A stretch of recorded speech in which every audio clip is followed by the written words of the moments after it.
Debate. నా పేరు Rahim. Formula ఈ కార్ రేస్ ఇప్పుడు తెలంగాణ రాష్ట్ర రాజకీయాల్లో దీని మీద పెద్ద చర్చ నడుస్తుంది.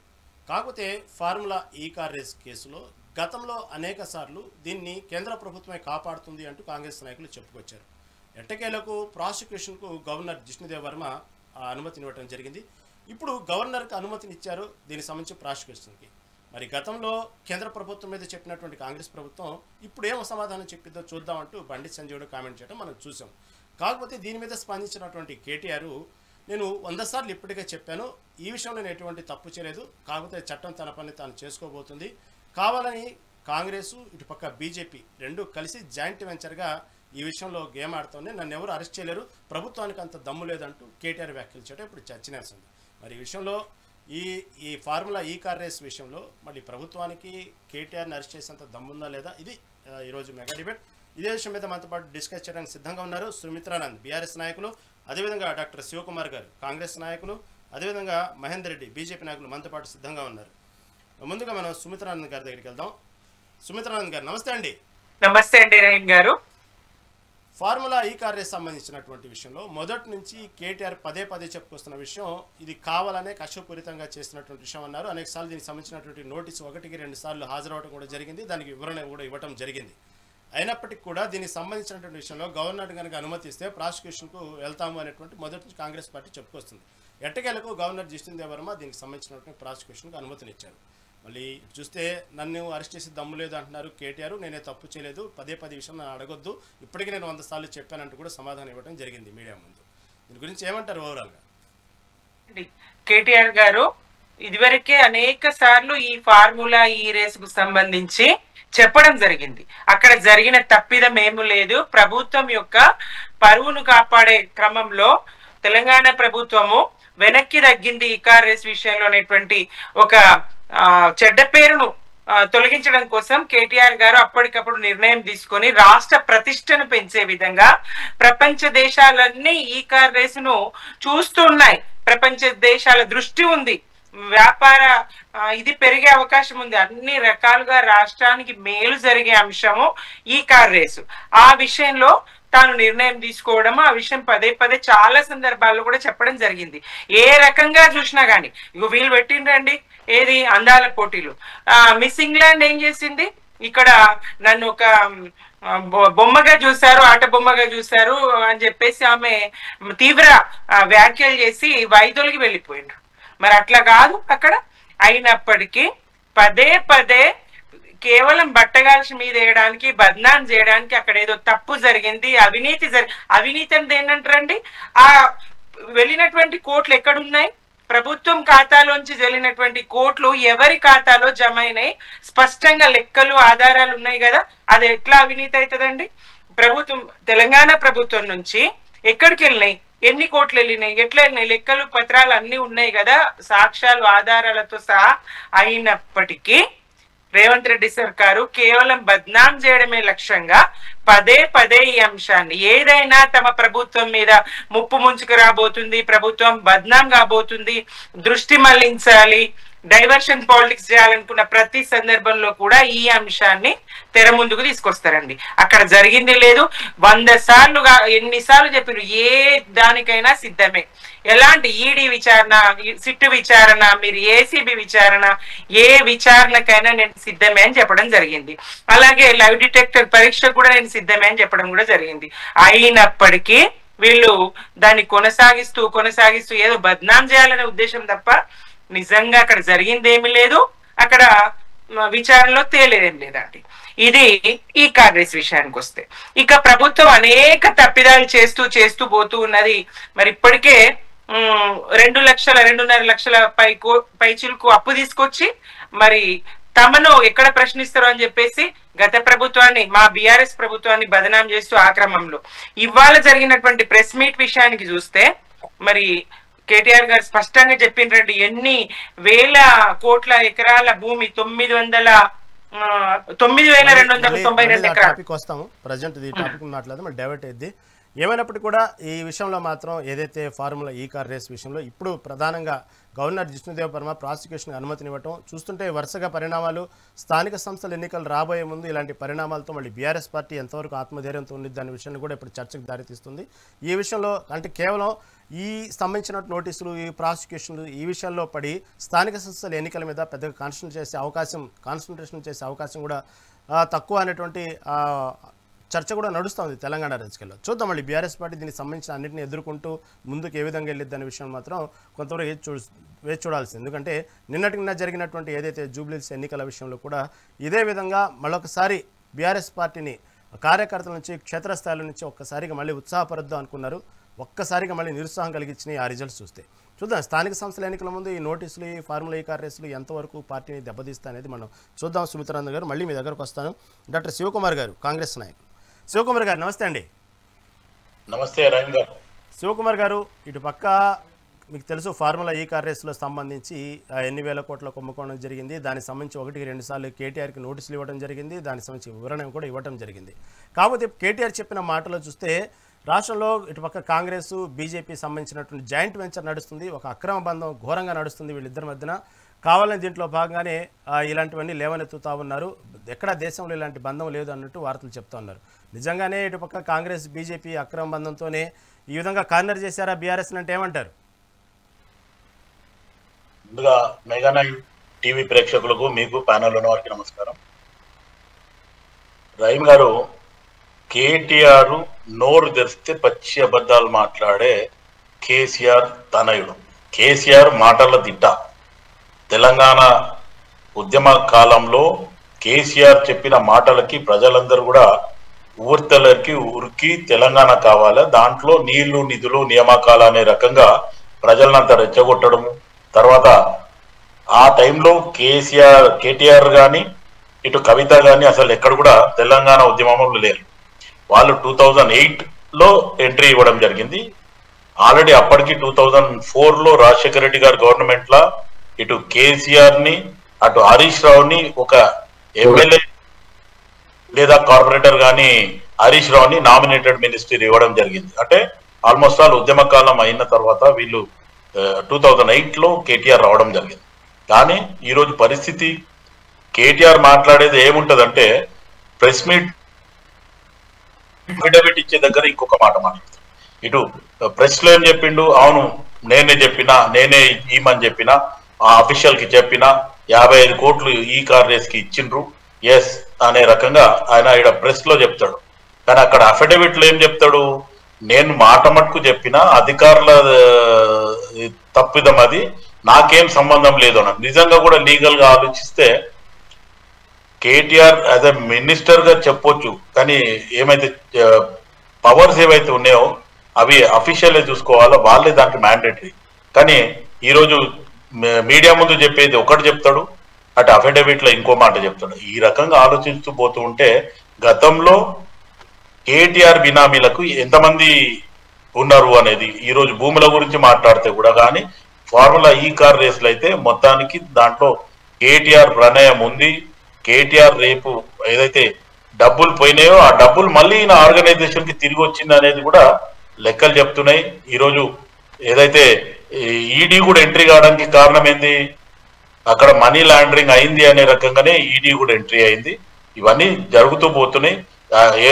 ఎప్పుడైతే సిట్కి పిలిచినప్పుడు అక్కడ ఎంక్వైరీలో మాట్లాడేది ఒకలాగుంది, ఇటు బయటకు వచ్చి ప్రెస్ మీట్ లో మాట్లాడేది ఒకలాగుంది. కేటీఆర్ మొత్తానికి ద్వంద్వ వైఖరి ప్రదర్శిస్తుంటాడు. ఎప్పుడైనా సరే డబుల్ మైండెడ్ గా మాట్లాడతాడు తప్ప ఇటు ప్రజలను రెచ్చగొట్టడంలో ఒక టైప్ ఆఫ్ స్పీచ్ ఉంటది, అటు అఫీషియల్ గా పోయి ఆయన సిట్టు ముందు కూర్చొని ఇచ్చినప్పుడు ఇన్ఫర్మేషన్ వేరే ఇస్తాడు. ఇప్పుడు మొన్న జూబ్లీహిల్స్ బై ఎలక్షన్ లో కూడా మనం ఆలోచిస్తే రెచ్చగొట్టుడు మాటలు తప్ప చేసేది ఏం లేదు. ఆయన ఇప్పుడు రేవంత్ రెడ్డి గారిని రెచ్చగొట్టిండు. ఈరోజు నష్టపోయింది ఎవరు అనేది ఆయన మాటల ధోరణికి, ఆయన మాట్లాడే రెచ్చగొట్టే మాటలకి ప్రతిఫలం అనుభవించిండు అనేది కూడా నేను అనుకుంటున్నా కేటీఆర్. ఎందుకంటే కేటీఆర్ వల్లనే ఈరోజు జూబ్లీహిల్స్ లో వాళ్ళ సీటు మేము కాంగ్రెస్ పార్టీ గెలుచుకోవడం జరిగింది. ఇది మొత్తానికి 3 ఎలక్షన్లను మనం చూసినా కానీ మాగంటి గోపీనాథ్ టీడీపీలో ఉన్నప్పుడు కానీ, లేదు అనుకుంటే టీఆర్ఎస్కి వచ్చినప్పుడు కానీ,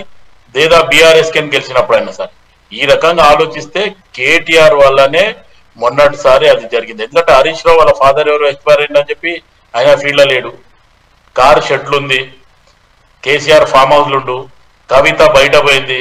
కవితనే మొత్తానికి ఈరోజు బీఆర్ఎస్ కి టిట్ ఫర్ టాట్ లాగా వీళ్ళు చేసిన తప్పిదాలన్నీ, వీళ్ళు ఎక్కడెక్కడ దోపిడి దొంగల్లాగా దోచుకున్నారో అవన్నీ కవిత కూడా చెప్పడం జరుగుతుంది. గతంలో కాంగ్రెస్ పార్టీ బీజేపీ చెప్పడం జరిగింది, చెప్పలేదని కాదు. కానీ ఈరోజు ఇంటి గుట్టు పెరమాళ్ళ గిరక అనే రకంగా ఇంటి గుట్టు మొత్తము ఈరోజు కవిత చెప్పడం జరుగుతుంది. And more ever BJP Congress ఒకటే అనడంలో హాస్యాపదం ఉంది. ఎందుకంటే రెండు నేషనల్ పార్టీలు ఒక్కసారి ఎప్పుడు కూడా కలవవు. ఇప్పుడే కాదు, ఇన్ ఫ్యూచర్ అయినా సరే కాంగ్రెస్ పార్టీ బీజేపీ ఒక్కటి అనేది ఎక్కడ ఉండదు. నో డౌట్ ఏదైతే ప్రాంతీయ పార్టీలు ఉన్నాయి దాంతోనే ఎప్పుడైనా ఉండొచ్చు. తెలుగుదేశం ఉంది, లేకపోతే జనసేన ఉంది, ఇంకా టీఆర్ఎస్ బీఆర్ఎస్ ఉంది, ఇట్లా వేరే పార్టీలతో అలయన్స్ ఉంటది. కానీ కాంగ్రెస్ పార్టీ బీజేపీ అలయన్స్ ఉన్నది ఉండదు అనేది నేను చెప్పే మాట. దగ్గరకు వస్తానండి మహేందర్ రెడ్డి గారి దగ్గరికి. మహేందర్ రెడ్డి గారు నమస్తే అండి. నమస్కారం అండి. మహేందర్ రెడ్డి గారు, ఇదే ఫార్ములా ఈ కార్ రేస్ సంబంధించి ఎన్నోసార్లు కేటీఆర్ని సంబంధించినటువంటి వ్యాఖ్యల నేపథ్యంలో రేవంత్ రెడ్డి గారు చెప్పిన పదే విషయాలు అక్రమం జరిగింది, దానికి సంబంధించినటువంటి అవినీతి జరిగింది, ఆ విషయంలో కేటీఆర్ని అరెస్ట్ చేయాలంటే పదే కేంద్ర ప్రభుత్వమే కాపాడుతుందంటూ అనేక సార్లు చెప్పుకోవడం జరిగింది రేవంత్ రెడ్డి. ఆ విషయంలో ఇప్పుడు గవర్నర్ విష్ణుదేవ్ వర్మ ప్రాసిక్యూషన్కి అనుమతినిచ్చారో ఈ విషయంలో సరే ఇన్నాళ్ళు కేంద్ర ప్రభుత్వం అడ్డుపడింది అన్నారు కదా, సరే ఇప్పుడు గవర్నర్ అనుమతినిచ్చారు కదా ప్రాసిక్యూషన్కి, మళ్ళీ ఇప్పుడు ఏం చేస్తారో చూద్దాం అనే విషయాన్ని బండి సంజయ్ వ్యాఖ్యానించడం జరిగింది. నెక్స్ట్ ఏం జరిగింది అంటారు? మీ పార్టీ స్టాండ్ ఏంటి ఈ విషయం మీద ఫార్ములా ఈ కార్ రేస్ సంబంధించి? ఒకటండి, వాస్తవంగా ఏంటంటే ఇప్పుడు ముందు మరియు మిగతా టీవీ ప్రేక్షకులందరికీ నమస్కారం తెలియజేస్తూ, ప్యానల్ మిత్రులు కూడా నమస్కారం తెలియజేస్తూ, ఈరోజు ఈ కార్ రేస్ అనేది గవర్నర్ గారు ప్రాసిక్యూట్కి అనుమతి ఇవ్వడంతో మళ్ళీ తెరపైకి రావడం జరిగింది. వాస్తవంగా ఈ కేసు మొదలైంది డిసెంబర్ 2024లో ఎఫ్ఐఆర్ అయింది కేటీఆర్ మీద, అదేవిధంగా అరవింద్ కుమార్ మీద, మరి సుమారు 10 మందిపై అభియోగాలు మూవ్ అయినాయి. అప్పుడు దాదాపు 1000కి పైగా డాక్యుమెంట్లతో దాదాపు ప్రభుత్వానికి 78 పేజీల రిపోర్టు సమర్పించడం జరిగింది ఏసీబీ అధికారులు. దాని తర్వాత ఏంటంటే ఇప్పుడు అలా ఈ ఐఏఎస్ ఆఫీసర్ దానకిషోర్ గారు ఈ యొక్క ఫిర్యాదు చేయడం జరిగింది. ఇందులో ఫార్మా రేసులో దాదాపు హెచ్ఎండిఏ నిధుల నుండి 54.89 కోట్ల దుర్వినియోగం జరిగిందని చెప్పేసి అప్పుడు చెప్పడం జరిగింది. సంస్థ కూడా దాదాపు 75.88 కోట్ల నష్టం జరిగిందని చెప్పేసి, ఇదంతా కూడా క్విడ్ ప్రోకో ద్వారా బీఆర్ఎస్ దాదాపు 44 కోట్ల ఎలక్ట్రల్ బాండ్లు వచ్చాయని చెప్పేసి కూడా వారు అప్పుడు చెప్పడం జరిగింది. దానిలో భాగంగా ఎఫ్ఐఆర్ అయినాక వెంటనే దాదాపు జనవరి 7 తారీఖు 2025 అనుకుంటాను కేటీఆర్ గారు ఎఫ్ఐఆర్ స్టార్ట్ చేయాలని చెప్పేసి హైకోర్టు పోవడం జరిగింది. హైకోర్టు ఆ పిటిషన్ తిరస్కరించడం జరిగింది. తర్వాత ఏంటంటే 9 తారీఖు నాడు, జనవరి 9 తారీఖు నాడు ప్రాసిక్యూటర్ రిపోర్ట్ ప్రభుత్వానికి సమర్పించింది ఏసీబీ అధికారులు. తర్వాత జనవరి 15 తారీఖు నాడు 2025 నాడు కేటీఆర్ వేసిన ఎఫ్ఐఆర్ స్పాష్ పిటిషన్ అప్పుడు సుప్రీంకోర్టుకి వెళ్ళాడు. అంటే హైకోర్టుకి తిరస్కరిస్తే తర్వాత సుప్రీంకోర్టుకి వెళ్ళడం జరిగింది. సుప్రీంకోర్టు కూడా దాదాపు జనవరి 15, 2025 నాడు ఎఫ్ఐఆర్ స్పాష్ పిటిషన్ తిరస్కరించింది.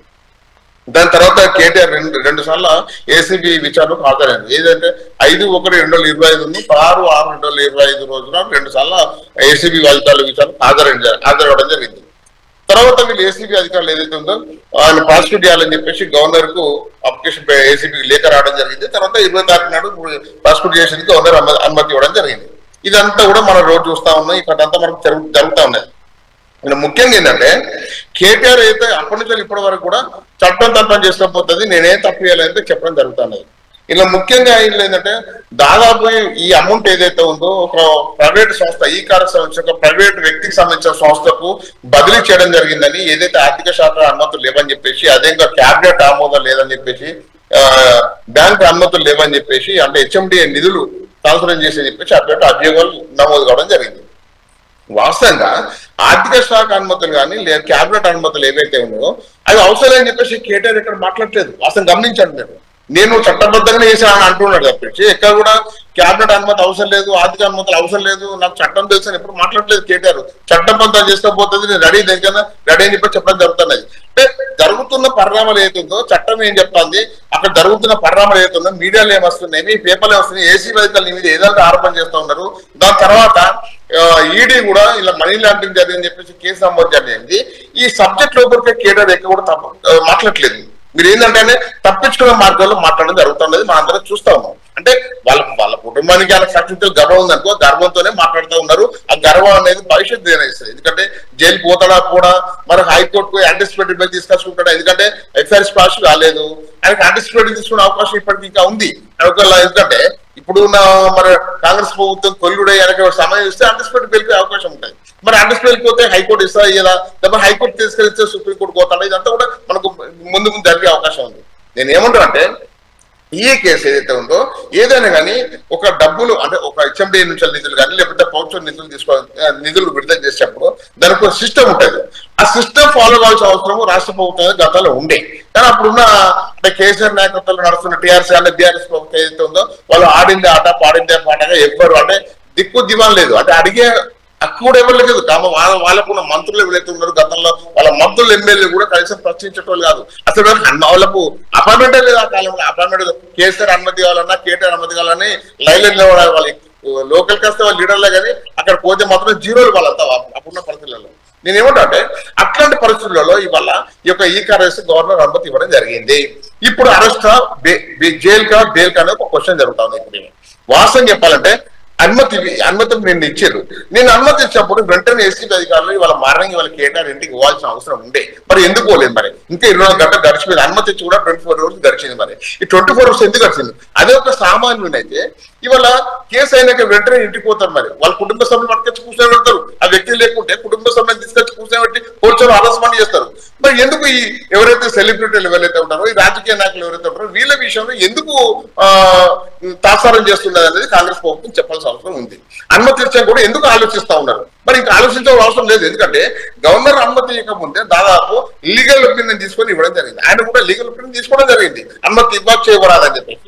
అంటే ఇక్కడ ఏసీబీ అధికారులకు లీగల్ ఒపీనియన్ ఉంటుంది, మనీ లాండరింగ్ కేసు చేయడానికి లీగల్ ఒపీనియన్ ఉంటుంది, అన్ని ఒపీనియన్లు అయిపోయినాయి. ఇప్పుడు అరెస్ట్ ఒక్కటే పెండింగ్ ఉంది. ఈ అరెస్ట్ పెండింగ్ ఎందుకు ఆపుతా ఉన్నారని చెప్పేసి నేను ప్రశ్నిస్తా ఉన్నా ఈ యొక్క రేవంత్ రెడ్డి నాయకత్వంలో కాంగ్రెస్ ప్రభుత్వాన్ని. ఎందుకంటే ఇవాళ మిమ్మల్ని మీ బిడ్డ ఏదైతే ఎంగేజ్మెంట్ ఫంక్షన్ కు పోకుండా మిమ్మల్ని అర్ధరాత్రి తీసుకెళ్ళి అరెస్ట్ చేసిన సందర్భం గతంలో టీఆర్ ప్రభుత్వం ఇచ్చింది. ఆ ఆవేశం మీకు ఎందుకు పోయింది, ఇక్కడ ఎందుకు తగ్గింది అనేది కాదు. ఇప్పటికి 2 సంవత్సరాలు గడుస్తూ ఉన్నది. ఇవాళ కలెక్షన్ ప్రాజెక్టు విషయంలో అన్ని రిపోర్ట్లు అయిపోయినాయి, మొత్తం అయిపోయింది. ఇప్పుడు సిబిఐకి అప్పయ్యడం జరిగింది. అంటే సిబిఐకి అప్పయ్యడానికి 2 సంవత్సరాలు ఇక్కడ గడిచిందండి. 2 సంవత్సరాలు అంటే వీళ్ళొక కప్పేయడం. నన్ను అడిగితే డ్యామ్ సేఫ్టీ అథారిటీ ఉండవు, ఇది అదేవిధంగా ఇవి మళ్ళీ రిపోర్ట్లు సరిపోతాయి. కానీ వీళ్ళు కూడా ఒక కంపెనీ దాన్ని ఒక సంవత్సరం లాగిరు కాంగ్రెస్ ప్రభుత్వం. అట్లనే ఇప్పుడు గతంలో 9 కేసులు ఏవైతే ఉన్నాయో 9 కేసులో భూ అక్రమాలు కూడా కేటీఆర్ చేశాయని చెప్పేసి, కేటీఆర్ రియల్ ఎస్టేట్ లో కేటీఆర్ అనేక భూములు కబ్జాలు చేశాయని చెప్పేసి కేటీఆర్ కమిషన్లోనే చాలా మంది కంపెనీలకు అక్రమంగా ధనదత్తం చేశారని చెప్పేసి అట్లా వేల కోట్ల రూపాయలు కేటీఆర్ కుటుంబానికి బుట్టి అని చెప్పేసి కూడా అప్పుడు ఆరోపణలు చేయడం జరిగింది. మరి అట్లాంటి రియల్ ఎస్టేట్ స్కామ్ కూడా ఎందుకు బయటపెట్టలేదు ఎక్కువ రేవంత్ రెడ్డి నాయకత్వంలో కాంగ్రెస్ ప్రభుత్వం? అవి పక్కకు పోయినాయి. అంటే చెప్తాను ఇవాళ ఏంటంటే ఎందుకు కాంగ్రెస్ ప్రభుత్వము ఈ టీఆర్ఎస్ గతంలో ఇచ్చిన అవినీతి అక్రమం అనేది ఎందుకు సాసారం చేస్తా ఉన్నారు, ఎందుకు మౌనంగా ఉంటున్నారు, ఎందుకు లేట్ చేస్తా ఉన్నారు? ఎందుకంటే ప్రభుత్వానికి ఉండే 5 సంవత్సరాలు, 5 సంవత్సరాలు ఒక సంవత్సరం ముందే ఎలక్షన్ వాతావరణం ఏర్పడుతుంది. అప్పుడు ఎలాంటి విచారాలు ఏముండే అప్పుడు ఏముంది? ఇంకా 2 సంవత్సరాలు ఈ ప్రభుత్వానికి ఏం చేయాలన్నా కూడా. అందుకే ఇవన్నీ కూడా ముందర పెట్టుకుని ఎందుకు తాసారం చేస్తున్నారు? మళ్ళీ దాన్ని కంటిన్యూ చేద్దాం. సుమిత్రానంద్ గారు విన్నారు కదా మహేందర్ రెడ్డి గారు చెప్పినట్టు, వాస్తవంగా గతంలో చూసుకుంటే రేవంత్ రెడ్డికి జరిగినటువంటి అవమానాలు కానీ అరెస్టుల పర్వం తర్వాత దాదాపుగా పగ తీర్చుకుంటారు అనేటువంటి విషయాన్ని నేపథ్యంలో ఈ రోజు వరకు కూడా బీఆర్ఎస్ పార్టీ మీద ఎటువంటి కక్షపూరితమైనటువంటి ధోరణిలోకి వెళ్ళలేదు అనేటువంటి అసహనాన్ని కూడా కొంతమంది వ్యక్తపరుస్తూ ఉన్నారు, ఇటుపక్క కాంగ్రెస్ నాయకులు కానీ ఎవరైనా. ఇటుపక్క చూస్తే కేటీఆర్ ఇదే సంబంధించినటువంటి ఫార్ములా ఈ కార్యస్ సంబంధించిన విషయంలో నన్ను అరెస్ట్ చేసేంత దమ్ము లేదు అనేటువంటి విషయాన్ని కూడా కేటీఆర్ బహిరంగంగానే మీడియా ముందు చెప్పడం జరిగింది. ఏంది ఆ సీక్రెట్ ఏంది, ఎందుకు టచ్ చేయలేకపోతున్నారంటే ఏమంటారు? సీక్రెట్ ఏం లేదండి, తప్పు జరగలేదు కాబట్టి ధైర్యం అదే, దమ్ము అదే, ధైర్యం అదే. తప్పు చేయలేదు, తప్పు జరగలేదు, అది తప్పు కాదు కాబట్టే ఆ ధైర్యం, అదే నమ్మకంతో చట్టం తన పని తాను చేసుకపోతుందని చెప్పడం జరిగింది. కేటీఆర్ గారు అదే ధైర్యంతోని, అదే నమ్మకంతోని, అదే దమ్ముతోని చట్టం తన పని తాను చేసుకపోతుంది అని చెప్పడం జరిగింది. నాడు చట్టమే చేసింది, నాడు రేవంత్ రెడ్డి గారిని అరెస్ట్ చేసినప్పుడు చట్టమే తన పని తాను చేసింది. ఇప్పుడు కూడా ఏం జరగాలనో అది చట్టమే చేస్తుందని చెప్పడం జరిగింది. రేవంత్ రెడ్డి గారు ఎంత కక్షపూరితంగా వ్యవహరిస్తా ఉన్నారనేది రాష్ట్రం యావత్తు గమనిస్తూ ఉందండి. ఆయన మాట తీరు, ఆయన పద్ధతి, ఆయన వ్యవహారం అంతా చూస్తా ఉంది. కాంగ్రెస్ వాళ్ళు పదే పదే కవిత గారి అంశాన్ని తీసుకుంటారు. కవిత గారు ఇక్కడ ఒక్కరేనండి బీఆర్ఎస్ లో. తాను అయినప్పటికీ మేము స్వయంగా తన కుమార్తె అయినప్పటికీ కేసీఆర్ గారు కవిత గారిని పార్టీ నుండి సస్పెండ్ చేయడం జరిగింది. మరి కాంగ్రెస్ లో ఎమ్మెల్యేలు, మంత్రులు ఎవరి తువ్వ వాళ్ళది కదండి. వాళ్ళే స్వయంగా కొండా సురేఖ గారి కుమార్తె ఏం మాట్లాడింది, కొండా సురేఖ గారు ఏం మాట్లాడిండ్రు, పొంగులేటి కొండా సురేఖ గారి మధ్య వివాదం ఏంటి, మంత్రులు పక్కన పెడదాం. మంత్రులందరూ ఎవరి ఇష్టారాజ్యం వాళ్ళది. వాళ్ళ మీడియానే కోడై కూస్తా ఉన్నది. మంత్రులందరూ ఇట్లా చేస్తా ఉన్నారని చెప్పేసి ప్రధాన ఛానళ్ళే ఇది చేసినాయి. అట్లాగే ఎమ్మెల్యేల విషయానికి వస్తే, ఎమ్మెల్యేలు ఎల్లారెడ్డి ఎమ్మెల్యే మదన్ మోహన్ గారు ప్రపంచ బ్యాంకుకు లేఖ రాస్తారు, మాకు నియోజకవర్గానికి నిధులు లేవు, మీరు 100 కోట్లు ఇవ్వండి అని చెప్పేసి. ఎన్ఎం శ్రీనివాస్ రెడ్డి గారు 2 లక్షలు కూడా నియోజకవర్గానికి లేవండి అని చెప్పేసి, చేస్తే సావులకు పిలిస్తే పెళ్లిలకు వెళ్తున్నాం, పరిస్థితులు ఇట్లా ఉన్నాయని ఆయన బాధపడతారు. ఇది కాంగ్రెస్ పాలనా తీరు. 2.5 లక్షల కోట్ల రూపాయల అప్పు తీసుకొచ్చి కూడా మరి ఏమీ చేయని స్థితి. కేసీఆర్ ప్రభుత్వమే అప్పు చేసిందని అబద్ధాల ప్రచారము, కేసీఆర్ గారు చేసినటువంటి ప్రతి రూపాయి లెక్క చూపించడం జరిగింది. కేంద్రంలో మరి రఘునందన్ రావు గారు పార్లమెంట్ లో అడిగినటువంటి ప్రశ్నకు సమాధానంగా జరిగిన అప్పెంత, చేసిన అప్పెంత చెప్పడం జరిగింది. ఈ కాంగ్రెస్ విషయానికి వచ్చినా మరొకటి వచ్చినా కేవలం బట్టగాల్సి మీదేసే ప్రయత్నమే తప్ప ఇంకోటి లేదు. ఇప్పుడు ఈడీ విషయానికి వస్తే, ఈడీ వచ్చింది, ఏసీపీ వచ్చింది. అవునండి, వస్తుంది ఈడీ. ఇదే ఈడీ పొంగులేటి శ్రీనివాస్ రెడ్డి గారి 16 చోట్ల వారి ఆస్తుల మీద 16 బృందాలు ఏకకాలంలో దాడి చేస్తే ఇంతవరకు ఒక్క పైసా దానికి సంబంధించిన లెక్క పత్రం ఇది వచ్చింది, ఇది లేదు, ఇది ఉన్నది ఏది చెప్పదండి. ఈడీ గాని సిబిఐ గాని వాళ్ళ రాహుల్ గాంధీ గారు వ్యతిరేకిస్తారు. ఇవి మోదీ గారి జేబు సంస్థలు అంటారు. కానీ రేవంత్ రెడ్డి గారు బడేబాయితో ఉన్నటువంటి మచ్చికతోని, బడేబాయ్ చోటేబాయిల రిలేషన్షిప్ తోని, ఆ బంధుత్వంతో, మా కేటీఆర్ గారు చెప్పినట్టు అక్రమ సంబంధంతోని ఇవాళ ఆ ఈడీ గాని సిబిఐ గాని అవి వాటిని ఈయన అనుసరిస్తాడు. వాటికి పని చెప్తారు రేవంత్ రెడ్డి గారు, వాటిని నమ్ముతారు. రాహుల్ గాంధీ గారు ఏదైతే చేస్తారో దానికి భిన్నంగా రేవంత్ రెడ్డి గారు ప్రవర్తిస్తారు. అదానీ గారి విషయంలో రాహుల్ గారు వ్యతిరేకిస్తారు, రాహుల్ గాంధీ గారు వ్యతిరేకిస్తే ఇక్కడ రేవంత్ రెడ్డి గారు అదానీ దగ్గర నుంచి నిధులు తీసుకుంటారు. ఇక్కడ ఈ భూముల విషయానికి వస్తే వీళ్ళు ఇదివరకు చెప్పినట్టు కేటీఆర్ గారు అహంకారాన్ని ఇంకోటని కాదండి. కేటీఆర్ గారు యువతకు మార్గదర్శిగా, కేసీఆర్ గారు ఉద్యమ రథసారథిగా తెలంగాణను సాధించినటువంటి గొప్ప వ్యక్తిత్వం ఉన్నటువంటి వ్యక్తిగా ఆ హుందాతనం, ఆ గౌరవం ఎవరికి వస్తుందండి తెలంగాణలో? ఇవాళ తెలంగాణ ద్రోహి, ఓటుకు నోటు దొంగ, అక్కడ గద్దె మీద ముఖ్యమంత్రిగా ఓట్చోరీ గద్దె చూడని చెప్పినటువంటి రాహుల్ గాంధీ గారు ఇక్కడ ఓట్చోరీనే గద్దె మీద కూర్చోబెడతారు. ఆయనకి బీజేపీ రక్షణ కవచంగా ఉంటది. బండి సంజయ్ గారు అయితేనేది, కిషన్ రెడ్డి గారు అయితేనేది, వీళ్ళంతా ఒక రక్షణ కవచంగా ఉంటారు. ఎప్పుడైతే కేసీఆర్ గారు తెలంగాణ పాలనా విధానాన్ని దేశవ్యాప్తం చేయదలుచుకున్నారో, నదుల అనుసంధానం చేయదలుచుకున్నారో, దేశవ్యాప్తంగా రైతులకు ఉచిత విద్యుత్ అందాలనుకున్నారో, దేశవ్యాప్తంగా రైతులకు మరి ఏది రైతు బంధు పెట్టుబడి సాయం అందాలనుకున్నారో, ఇలాంటి పాలన దేశవ్యాప్తంగా ప్రజలు కోరుకుంటే కష్టం. మహారాష్ట్రలో అడుగుపెట్టిండ్రు, మరో చోట అడుగు పెడతారు. మరి ఇక్కడ మొక్కనే పంపాలని చెప్పేసి మోడీ గారు కాంగ్రెస్ ను గెలిపించాలనే పథకంలో భాగంగానే మరి రాష్ట్రంలో బీజేపీ రాజకీయం నడిచింది అనేది అందరికి తెలుసు. ఎన్నికల ముందరనే బండి సంజయ్ గారిని మార్చారు కదా. బండి సంజయ్ గారు ఉంటే ఎమ్మెల్యేగా ఓడిపోయిన బండి సంజయ్ గారు రాష్ట్రాన్ని గెలిపిస్తారని బీజేపీ ఒక భ్రమ. అట్లాగే కాంగ్రెస్ మరి ఆయన మోదీ గారు ఏం నమ్మిండ్రు, ఆయన పక్కన పెట్టడం. ఇది పరిస్థితి. ఏ రకంగా చూసినా కేసీఆర్ గారి దశాబ్ద పాలన తెలంగాణకు ఒక రక్షణ కవచంగా అన్ని రంగాల్లో కేంద్రమే ఇటు చూసి మోదీ గారే ఈ పథకాలను అనుసరించే విధంగా, అన్ని రాష్ట్ర ప్రభుత్వాలు ఇటువైపు చూసే విధంగా తెలంగాణ పాలన సాగిందండి. వ్యవసాయం గాని ఇతరత్ర అన్ని రంగాలు కూడా ఎంత అభివృద్ధిని సాధించినాయి, ఎంత తలసరి ఆదాయం పెరిగింది, ఇదంతా చూసాం కదండి రైన్ గారు. తెలంగాణ అవును సుమంతరాన్ గారు, మళ్ళీ వస్తాను, మీ దగ్గరకు వస్తాను. ఓకే, మళ్ళీ మీకు అవకాశం ఇస్తానండి. తర్వాత శివకుమార్ గారు ఇక్కడ ఒక ప్రధాన చెప్పుకుంటే ఈరోజు కేటీఆర్ చేసిన వ్యాఖ్యల్లో ఇంకొక వ్యాఖ్య ప్రధానంగా చెప్పుకున్నటువంటి వార్త ఏంటంటే, ఇదే విషయం సంబంధించి ఎవరైతే పార్టీ మారిన ఎమ్మెల్యేలు ఉన్నారో వారికి అనర్హత వేటు పడుతుందనే భయం అయితే కాంగ్రెస్ పార్టీలో ఉంది. అందుకనే రాజీనామా చేయించాలని చూస్తున్నారు. ముందుగా దానం నాగేంద్రతో రాజీనామా చేయిస్తామని మా వాళ్ళతోనే కూడా చెప్పారు అంటున్నారు. అవునా వాస్తవం? అనర్హత వేటు పడే విషయం ఉందా? సుప్రీంకోర్టు దీన్ని చాలా సీరియస్గా తీసుకుంది. ఆ విషయంలో మాత్రం తప్పదా? వేటు పడాల్సిందని అంటారా? మళ్ళీ మీరు ఎన్నో హామీలు ఇచ్చి తీసుకున్నటువంటి బీఆర్ఎస్ 10 మంది ఎమ్మెల్యేల పరిస్థితి ఏంటంటారు? గతంలో ఏదైతే టీడీపీకేని కానీ కాంగ్రెస్ కానీ తీసుకొని ఈ రకంగా ఎమ్మెల్యేలని మార్చింది కేసీఆర్ గారు కదా. ఈరోజు కొత్తగా వీళ్ళు మాట్లాడేదంతా విడూరంగా మాట్లాడుతున్నారు. ఎందుకంటే వీళ్ళు చేసిందంతా ఏదో గొప్పతనము, వీళ్ళు చేస్తేనేమో సంసారం, వేరేవాళ్ళు చేస్తే వ్యభిచారం అనే రకంగా మాట్లాడుతున్నారు. ఇది పరిస్థితి. టీఆర్ఎస్ బీఆర్ఎస్ మాట్లాడేదంతా దొంగ వైఖరి. ఈరోజు టీఆర్ఎస్ అని ఉండేది అన్ని తెలంగాణ ఉనికిని పొడగొట్టుకొని బీఆర్ఎస్కి పోయి ఇటు మహారాష్ట్రల రైతుల గురించి పోయినారు, స్పోర్ట్స్ పర్సన్ గురించి ఇంకెక్కడో పోయినారు. తెలంగాణలో స్పోర్ట్స్ పర్సన్స్ లేరా? తెలంగాణ రైతులు లేరా? అంటే వీళ్ళు బయట పోయి డబ్బులు వీళ్ళు మొత్తానికి ఏదైతే స్కీమ్లు పెట్టి ఆ స్కీమ్లలో స్కామ్లు చేసి డబ్బులు సంపాదించి మళ్ళీ మీదికే దొంగనే దొంగ అన్నట్టుంది. అండ్ మోర్ ఎవర్ మీరు అన్నట్టు ఇప్పుడు ప్రస్తుతానికి నాగేందర్ది కానీ లేకపోతే కడియం శ్రీహరిది కానీ రెండోది కూడా కొంచెం ఇష్యూ ఇది ఉంది. మన బెంగాల్లో ఒక స్టేట్మెంట్ వచ్చింది కదా, అక్కడ హైకోర్టే ఒక డిసిషన్ తీసుకొని పార్టీ మారితే ఇమీడియట్ గా వాళ్ళని డిస్క్వాలిఫై చేయాలి, లేకపోతే కోర్టే అక్కడ టైం ఇచ్చి దాని మీద యాక్షన్ తీసుకోవడం జరిగింది. బహుశా రేపు మన దగ్గర కూడా అటువంటి అక్కడి బెంగాల్ ఆధారం తీసుకొని కూడా మన దగ్గర కూడా చేయొచ్చు.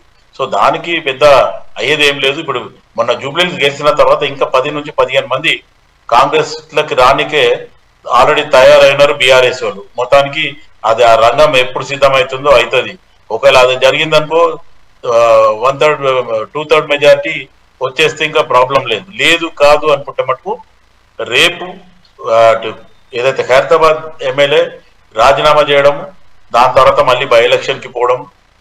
గతంలో కంటోన్మెంట్ మా ఖాతాలోనే వచ్చింది బీఆర్ఎస్ సీటు, మొన్న జూబ్లీస్ లో కూడా బీఆర్ఎస్ సీటు కాంగ్రెస్ కి వచ్చింది. రేపు ప్రస్తుతానికి ఖైరతాబాద్ కూడా అదే జరగబోతుంది. కడియం శ్రీహరి గురించి ఆలోచిస్తే వాళ్ళ కూతురు కావ్య ఎంపీగా అక్కడ గెలవడం జరిగింది. కడియం శ్రీహరి అక్కడ ఉండి కండువా మార్చిండ్రు అనే రకంగా ఈ కేటీఆర్ కానీ లేకపోతే బీఆర్ఎస్ కంప్లైంట్ చేయడం జరిగింది దాని మీద. కానీ ఈరోజు టీఆర్ఎస్ బీఆర్ఎస్ పాలనలో ఎంత విధ్వంసం జరిగిందో, ఎన్ని చెరువులు కుంటాలు ఎన్ని మింగేసిండ్రో ఒకసారి శాటిలైట్ పిక్చర్లా చూసి మాట్లాడితే బాగుంటుంది. ఎందుకంటే తెలంగాణ వచ్చినప్పుడు మిగులు బడ్జెట్ రాష్ట్రం ఉంటే ఈరోజు అప్పుల రాష్ట్రం అయింది. రేవంత్ రెడ్డి గారు ముఖ్యమంత్రిగా అయిన తర్వాత అన్ని మంత్రిత్వ శాఖలో రివ్యూ మీటింగ్ చేసి చూస్తే ప్రతి మంత్రిత్వ శాఖల మోసము లేకపోతే దోపిడి దొంగలాగా దోచుకోపోయిన అనేది ఖచ్చితంగా ప్రజలకు చెప్పడం జరిగింది. దాని తర్వాత ఈరోజు కాంగ్రెస్ పార్టీ ఏదైతే మేనిఫెస్టోలో పెట్టిన గ్యారంటీలలో 2500 తులం బంగారం గురించి చాలా మొన్న జూబ్లీస్ ఎలక్షన్ లో కూడా చెప్పడం జరిగింది. ఓపెన్ గా ప్రజలకే చెప్పడం జరిగింది. ఈ రోజు ఖజానా ఖాళీ చేసిండ్రు కాబట్టే మేము వేయలేకపోయినాం అనేది ప్రజలకు చెప్పినందుకే ఈరోజు ప్రజలు జూబ్లీస్ బై ఎలక్షన్ లో మ్యాండేట్ మాకు ఇవ్వడం జరిగింది. ప్రజలు ఓపెన్ గా వాళ్ళ పబ్లిక్ టాక్ లో కూడా చెప్పడం జరిగింది. 10 సంవత్సరాల చెయ్యండి, ఈ సంవత్సరంన్నర 22 నెలల కాంగ్రెస్ పార్టీ చేసి చూపించింది. ఈరోజు 200 యూనిట్ అనుకోండి కరెంటు, లేదంటే ఫ్రీ బస్సు, తర్వాత 500కే గ్యాసు, సన్న బియ్యము. గతంలో కేసీఆర్ గారు ఇచ్చిన హామీలు ఎన్ని ఉన్నాయండి? దళితుని ముఖ్యమంత్రిని చేస్తా, లేకపోతే నా తలకాయ కోసుకుంటా అన్నాడు. చేసిండా? దళితులకు 3 ఎకరాలు ఇస్తా అన్నాడు. ఇచ్చిండు. ఆలోచిస్తే మొత్తానికి దళిత బంధు అన్నారు. హుజూరాబాద్ లో దళిత బంధు స్టార్ట్ చేశారు. హుజూరాబాద్ లోనే ఈ రోజు కూడా దళితులకు మొత్తం అందరికి రాలేదనేది ఈ రోజు. ఇది ఇంకోటి ఎక్కడైతే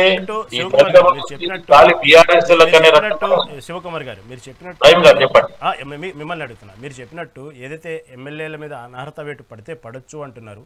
మళ్ళీ మీరు ఆ 10 మందిని తీసుకునేటప్పుడు ఎన్నికలు రావచ్చు, మళ్ళీ మీరు నించోవాలా, మళ్ళీ గెలుచుకురావాలా, దానికి సంబంధించినటువంటి హామీలు అయితే ఇవ్వాలా. వాళ్ళు తీసుకునేటప్పుడు వాళ్ళకి ఏదో కొంచెం తాయిలాలు మంత్రి పదవులో కాంట్రాక్టర్లో ఏదో చెప్పి తీసుకున్నారు. ఈ రోజున తీరా చిలికి గాలి అనేటప్పటికీ మళ్ళీ ఉప ఎన్నికలకు వెళ్దాం అంటున్నారు. మళ్ళీ ప్రజలు అప్పుడు బీఆర్ఎస్ పార్టీలు ఉన్నారు కాబట్టి ఓటేశారు. వాళ్ళకి చెప్పబెట్టకుండా మళ్ళీ కాంగ్రెస్ పార్టీ కండువా కప్పుకున్నారు. మళ్ళీ ప్రజలకు ఏం సమాధానం చెప్తారు? పార్టీకి ఇచ్చినటువంటి ఏదైతే ప్రామిసులు ఉన్నాయో బీఆర్ఎస్ పార్టీకి వచ్చిన 10 మంది ఎమ్మెల్యేలు దాని నుంచి వాళ్ళు ఆశించారు కదా. మళ్ళీ అంత ధైర్యం చేసి ఎన్నికలకు వెళ్ళాలంటే మళ్ళీ ఒకవేళ వాళ్ళకి సంబంధించినటువంటి ఖర్చు కానివ్వండి, ఇటు పక్క గెలుస్తామనేటువంటి ధీమా కానీ ఉండొచ్చు, ఉండకపోవచ్చు. మళ్ళీ మీ పార్టీని ఎలా వాళ్ళతో ఏం సమర్థించుకోవడానికి ప్రయత్నం చేస్తూ ఉంది వచ్చినటువంటి 10 మంది ఎమ్మెల్యేలతో? రైన్ గారు నేను ఏమంటున్నానంటే ఇప్పుడు ఆల్రెడీ 10 మంది బీఆర్ఎస్ లకే మైనస్ అయింది. ఈరోజు బీఆర్ఎస్ ఒక విప్ జారీ చేయమని చెప్పండి, వీళ్ళు మా పార్టీలో లేరని చెప్పరు వాళ్ళు కూడా. ఒకవేళ వాళ్ళు చెప్తే వాళ్ళకున్న మెజారిటీలో 10 సీట్లు మైనస్ అవుతున్నాయి అనేది రేపు వాళ్ళకు లాస్ జరుగుతుంది కాబట్టి వాళ్ళు విప్ జారీ చేస్తలేదు. ఇప్పుడు మొత్తానికి స్పీకర్కి నిర్ణయం తీసుకొని పార్టీ ఫిరాయింపు చేసిన నిజంగా కూడా పార్టీ ఫిరాయింపు చట్టం తెచ్చిందే మా రాజీవ్ గాంధీ గారు. కానీ ఈరోజు పరిస్థితుల ప్రకారంలో గతంలో కేసీఆర్ గారు ఏం చేసిండ్రు, పార్టీ ఫిరాయింపులు చేయలేదా? ఈరోజు టీడీపీని మొత్తానికి అసలు తెలంగాణలో లేకుండా చేయడం జరిగింది. దాని తర్వాత కాంగ్రెస్ పార్టీలకి కూడా తీసుకోవడం జరిగింది. కానీ ఇవన్నీ ఆలోచిస్తే మేము 2/3 మెజారిటీ మనం తీసుకున్నాం కాబట్టి పార్టీ విలీనం అయిపోయింది. ఈరోజు బట్టి విక్రమార్క గారు సిఎల్పి లీడర్ ఉన్న టైంలో కూడా సిఎల్పి లేకుండా చేసింది కేసీఆర్ గారు కదా. ఇప్పుడు కాంగ్రెస్ పార్టీ అది చేస్తే మేము కూడా ఒక రకంగా కేటీఆర్ ఏమన్నాడు, మీ పార్టీ కూలిపోతుంది, 3 నెలలు నడవదు, లేకపోతే పడిపోతుంది, 10 మంది ప్లీజ్ 1 సెకండ్ 10 వాళ్ళకేం కాంగ్రెస్ లకేం వచ్చేస్తారని వీళ్ళు అన్నందుకే రేవంత్ రెడ్డి గారు ఓపెన్ గా చెప్పడం జరిగింది. బిడ్డ మీరు అట్లా అనుకుంటే మేము కూడా గేట్లు తెరిచినాం, ఎట్టి పరిస్థితుల ఫ్లో వస్తుంది అనే రకంగా మాట్లాడడం జరిగింది. ఇప్పుడు మొన్న జూబ్లీ బై ఎలక్షన్ లో గెలిచిన తర్వాత some more MLAs are divert అవుతుంది. ఎందుకంటే టిఆర్ఎస్ బిఆర్ఎస్ లా గతంలో కవితనే అడిగింది, నాయన మన పార్టీలో మహిళా మంత్రులు లేరు అంటే కేసీఆర్ కవితతో నవ్వుకుంటూ అన్నాడంట, ఈ ఉన్నోళ్ళంతా ఎవరమ్మా అన్నాడంట. అంటే అర్థమైంది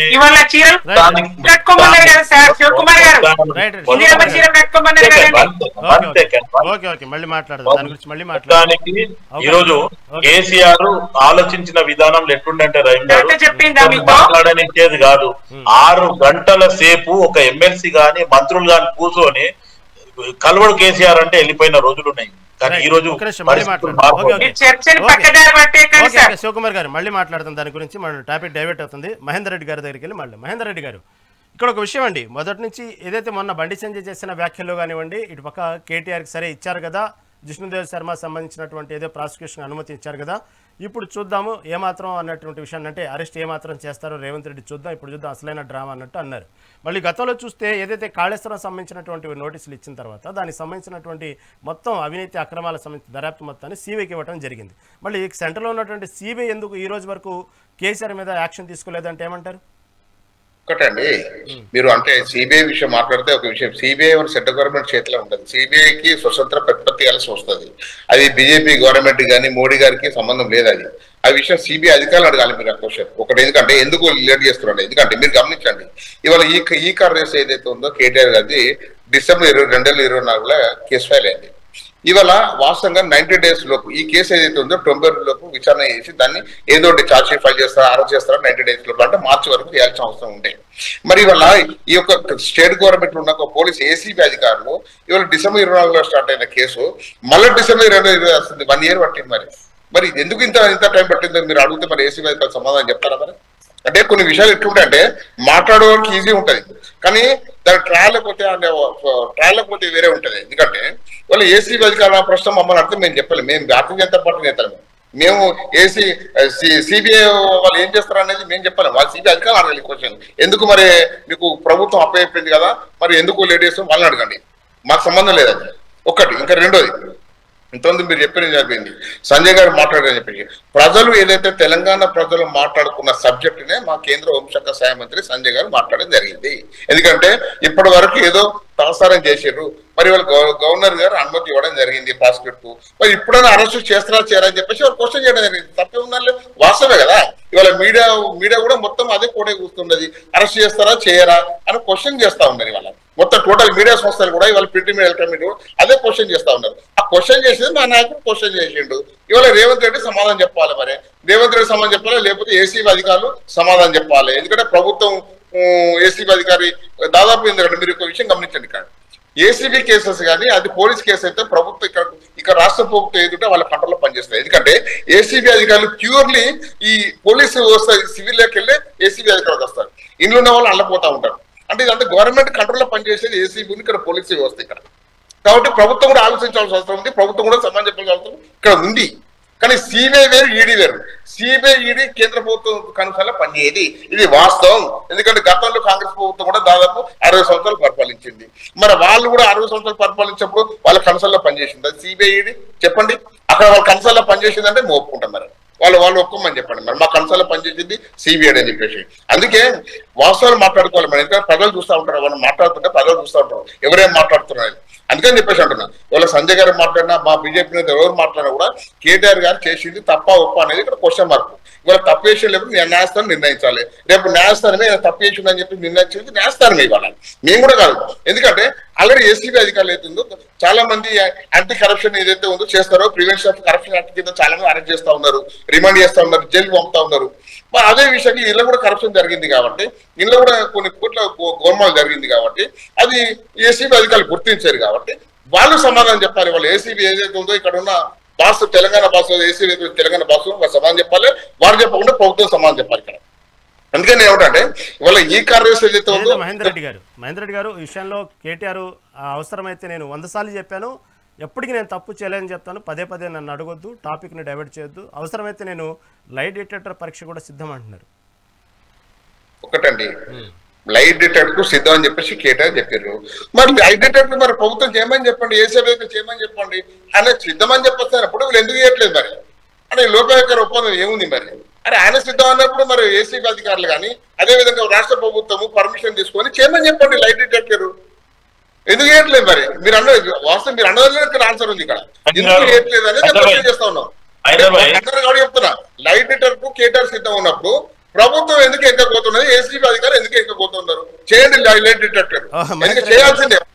ఎందుకంటే కేటీఆర్ ఒక్క నిమిషం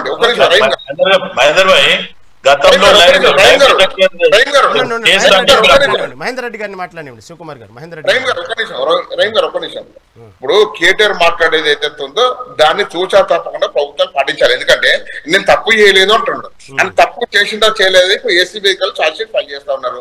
ఛార్జ్ షీట్ లో చాలా విషయాలు బయటకు ఇంకా ఛార్జ్ షీట్ ఫైల్ చేయండి. ఇప్పుడు మన వాస్తవంగా ఇంకా విచారణ స్టేజ్ లో ఉంది కేసు. అది ఛార్జ్ షీట్ ఫైల్ చేసినాక బంతి పోయి కోర్టులో పడుతుంది. కోర్టులో పడ్డప్పుడు అప్పుడు కోర్టు చూసుకుంటుంది. అప్పుడు పోలీసు వ్యవస్థ ఏదైతే ఉందో వాళ్ళకి గవర్నమెంట్ తరఫున పబ్లిక్ ప్రాసిక్యూటర్ ఉంటారో కేసు నడుస్తూ ఉంటుంది. నేనేమిటంటే ఇప్పుడు మీరు గమనించండి, నేను ఏ తప్పు చేయలేదు అన్నాడు. మనం ఏ తప్పు చేయలేదు అన్నప్పుడు మీరు ఎందుకు హైకోర్టులో మీరు అంటిసిపేటరీ మన కాష్ వేసుకున్నారు పిటిషన్, అదేవిధంగా సుప్రీంకోర్టులో కాష్ వేసుకున్నారు. ఓకే వేసుకున్నారు, మీకు అంటే చట్టాల్లో వెసులుబాటు ఉంది కాబట్టి వేసుకున్నారు. మరి వెసులుబాటు ఉన్న వేసుకుంటే మరి న్యాయస్థానాలు తిరస్కరించినాయి కదా. మరి ఆ విషయం ఎందుకు కేటీఆర్ మాట్లాడలేదు? ఏమని తిరస్కరించారో ఆ యొక్క ఆర్డర్ కాపీలో ఉంటుంది. హైకోర్టు తిరస్కరించిన కాపీలో కూడా, అదేవిధంగా సుప్రీంకోర్టు తిరస్కరించిన కాపీలో కూడా ఎందుకు తిరస్కరించబడింది కాష్ అనేది కూడా అలా ఆర్డర్లో ఉంటుంది. ఇదే విషయం సుమిత్రానంద్ గారిని అడుగుదాం. సుమిత్రానంద్ గారు విన్నారు కదా మహేందర్ రెడ్డి గారు చెప్పినట్టు, సరే ఏ తప్పు చేయకపోతే ఎందుకు సుప్రీంకోర్టు దాకా హైకోర్టు దాకా వెళ్ళటం, దానికి సంబంధించిన పిటిషన్లు వేసుకోవటం, ఆ లైట్ డిటెక్టర్కో లేకపోతే నిజంగా ఎంక్వైరీకో సిద్ధమవచ్చు కదా అంటున్నారు మహేందర్ రెడ్డి గారు. ఎందుకు వెళ్ళకూడదు? కోర్టులకు వెళ్లే హక్కు ప్రతి పౌరుడికి ఉంటదండి. ప్రభుత్వము రేవంత్ సర్కారు బురద జల్లే తీరును ఆ బురదను కడుక్కోవాల్సిన బాధ్యత మా మీద ఉంటదండి. బురద జల్లిస్తా ఉంటే చల్లుకుంటా ఉంటారా? ఆ కడుక్కునే ప్రయత్నం చేయరా? న్యాయ పోరాటాలు చేయడానికి పౌరులకు హక్కు లేదా? మరి మంత్రిగా చేసి ఎందుకు కోర్టులకు వెళ్ళకూడదు? హైకోర్టుకు వెళ్తారు, సుప్రీంకోర్టుకు వెళ్తారు, విచారణ అన్ని రకాలుగా ఎదుర్కొంటారు. తప్పకుండా ఈ విషయం చెప్తూనే ఉన్నారు. అనేక సందర్భాల్లో మీరు కూడా ఆ మాట అన్నారు. 100 సార్లు కాదు 1000 సార్లు చెప్పిండ్రు. వీళ్ళు ఏంటి, ఇది కేవలం బద్నాం చేయడానికి వాడుకోవడం కానీ అందులో విషయం ఏం లేదు. ఉంటే ఇదివరకు వీళ్ళు మరి రేవంత్ రెడ్డి గారిని ఆ రోజు అరెస్ట్ చేయగలిగిన, అక్కడ తప్పు జరిగింది, పెళ్ళో ఇంకోటో మేము చూడలేకపోయినా నేర్చిండ్రు. మరి వాళ్ళ ఏదైనా ఉంటే చేసేవాళ్ళు, ఏది లేదు కాబట్టే కేవలము రేపొద్దున స్థానిక సంస్థల ఎన్నికలు రాబోతా ఉన్నాయి. లేదా ఇదిగో ఈ భూమి వ్యవహారం ఉంది చూసిండ్రా, 9292 ఎకరాల భూమి, దాదాపుగా 9300 ఎకరాల భూమిని 5 లక్షల కోట్ల విలువ చేసి కుంభకోణాన్ని మరుగున పరచడానికి, దాచడానికి కాంగ్రెస్ చేస్తున్న ఎత్తుగడ సందర్భానికి బట్టి ప్రతిసారి దీన్ని వాడుకుంటూనే ఉన్నది. తెలంగాణ సమాజం యావత్తు గమనిస్తూ ఉన్నదండి. రహీం గారు ఈ కేసును ఎట్లా వాడుకుంటున్నారు ఈ సందర్భం. మీరు లేవనెత్తింది 9,000 ఎకరాలు అనేది ఎక్కడ? బాలనగర్ దగ్గర. ఇది ఇండస్ట్రియల్ జోన్ అండి. వివిధ ప్రాంతాల్లో బాలనగర్ గాని ఇతర చోట్ల గాని అక్కడ నిర్మాణాలు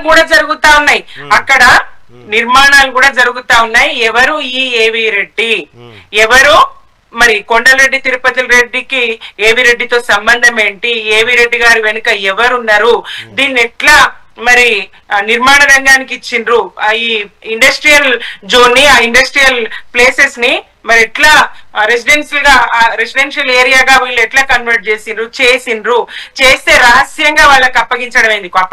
ఇప్పటికే అక్కడ నిర్మాణాలు జరుగుతున్నట్టు అనేక ఛానళ్లలో మీ మీడియా ద్వారానే చూడమండి ఎట్లా నిర్మాణాలు జరుగుతున్నాయి అక్కడ.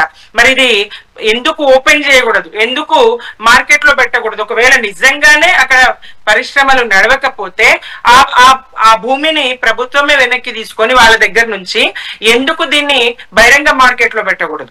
200 కోట్లు మొన్న జరిగింది కదా, ఎకరానికి 200 కోట్ల వరకు వచ్చింది కదా. అట్లా ప్రభుత్వానికి మరి ఇప్పుడు ఇదని చెప్తా ఉన్నారు, ప్రభుత్వం దగ్గర డబ్బులు లేవు, కేసీఆర్ అప్పు చేసిపోయిందని చెప్తా ఉన్నారు. మరి ప్రభుత్వానికి నష్టం చేసే పని ఎందుకు రేవంత్ రెడ్డి సర్కార్ చేస్తా ఉన్నది? ఏవి రెడ్డి గారు ఎవరు, ఆయన వెనక్కి ఎవరు ఉన్నారు, తిరుపతి రెడ్డి గారు, వీళ్ళందరూ కుటుంబము, సన్నిహితులు, ఎవరు హితులు, ఇదేంటి కార్యక్రమం, దీని వెనుక కథా కమామిషి ఏంటి, తెలంగాణ సమాజానికి తెలవాలి. ఇట్లాంటి బయటకు వస్తాయన్న సందర్భంలోనే ఈ కార్ రేస్ గాని ఇంకోటి గాని ముందుకు తీసుకొస్తారండి. కాళేశ్వరం గాని ఎంత అమాయకం మందమా రాహుల్ గాంధీ గారు నిజంగా అమాయకుడు అని వచ్చండి. ఆయన ఏది రాసిస్తే అందరూ పాపం రాహుల్ గాంధీ గారిని పప్పు అంటే నాకు బాధ అనిపించేది. అరే అట్లా మాట్లాడొద్దు, ఒక జాతీయ నాయకుడు రాహుల్ గాంధీ గారని నిజంగా పప్పు అని ప్రూవ్ చేసుకుంటారండి ఆయన. ఎట్లా అంటే ఇది 1,00,000 కోట్ల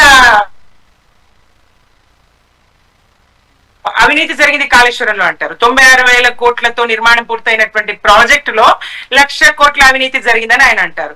ఇదే రేవంత్ రెడ్డి గారికి పిల్లనిచ్చిన మామ అట్లెట్లా అవుతుంది? 1,00,000 కోట్ల అవినీతి, 1,00,000 కోట్లు నిర్మాణానికే జరగలేవు, అవినీతి 1,00,000 కోట్లు ఎట్లా జరుగుతుంది? అంటే 0 పైసలతో ఎవరైనా నిర్మాణం చేస్తారా? ప్రాజెక్ట్ నిర్మాణం 0తోనేనా అయ్యింది? మరి ఇంకా అదనంగా మీది నుంచి ఇస్తారా? ఇది పరిస్థితి. దేశవ్యాప్త రాహుల్ గాంధీ గారు ఏం మాట్లాడతారో ఇక్కడ రాష్ట్రంలో ఏం జరుగుతుందో. ఆయన మోడీ జేబు సంస్థలు ఈడీ సిబిఐ అంటారు, ఈ చోటేబాయ్ మోడీని సిబిఐని నమ్ముకుంటారు. మరి పరిస్థితి. ఓకే శ్రీమంతరాంధ్ర. మళ్ళీ శివకుమార్ గారు, మహేందర్ రెడ్డి గారు చెప్పినట్టు లై డిటెక్టర్ సంబంధించినటువంటి ఎందుకు జరపలేకపోతున్నారు? కేటీఆర్ మీద ఆయన సిద్ధం అంటున్నారు, లై డిటెక్టర్కి మీరు ఎందుకు మళ్ళీ సిద్ధంగా లేరు, ఎందుకు వెనకాడుతున్నారు? ఇంతవరకు వాస్తవంగా చెప్పినట్టు మహేందర్ గారు చెప్పినట్టు కేసు ఎప్పుడైతే ప్రాసిక్యూషన్కి అనుమతినిచ్చారో గవర్నరు, ఇంతవరకు ఎందుకు దానికి సంబంధించిన యాక్షన్ తీసుకోలేదు? ఎందుకు ఆలోచిస్తుంది మీ పార్టీ? ముందటి నుంచి సమస్యని లేవనెత్తుతుంది కానీ కాంగ్రెస్ పార్టీ దానికి మాత్రం చివరి వరకు ఎందుకు సాగనివ్వట్లేదు? అలా చూసుకుంటే అనేక విషయాలు, ఫోన్ ట్యాపింగ్ విషయం కానివ్వండి, కాళేశ్వరం సంబంధించిన కానీ, ఈ ఫార్ములా ఈ కార్ రేస్ సంబంధించిన విషయాలు, అనేక విషయాల్ని తెర ముందు తీసుకొచ్చింది, మళ్ళీ కొంతకాలం కాలయాపన చేసిద్ది, తర్వాత ఏం చేసిద్దో అర్థం కాదు. మహేందర్ రెడ్డి చెప్పింది నిజమే. ఎందుకు ఇంతవరకు వాదే సామాన్యుడైతే ఇంతవరకు మీరు ఊరుకోరు కదా? కేసు ఓకే బనాయించిన తర్వాత ఏమంటారు శివకుమార్ గారు?